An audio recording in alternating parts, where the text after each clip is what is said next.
আসসালামু আলাইকুম, welcome to my channel রান্না শিখুন। তো আজকে আমি আপনাদের সাথে শেয়ার করব juicy juicy chicken momo recipe.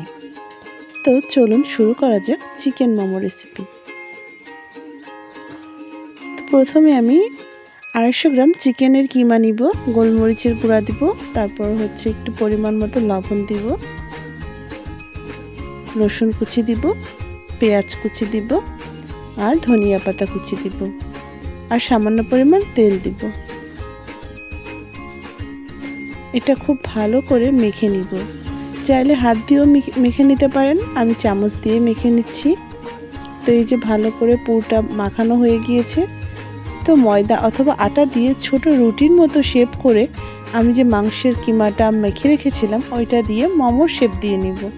আপনারা যে যেমন ইচ্ছা তেমনই শেপ দিতে পারেন। আমি এই শেপটা সহজ মনে করেছি তাই এই শেপটা দিয়ে নিয়েছি।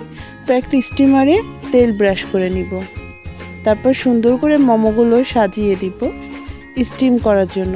তো এখন আমি পানিতে সেদ্ধ করে নিব মোমোটাকে। তো এই যে আমার মোমোটা অনেক ভালো করে সেদ্ধ করা হয়ে গিয়েছে। তো আপনারা চাইলে অনেক ধরনের সসের সাথে এটা পরিবেশন করতে পারেন। আল্লাহ হাফেজ।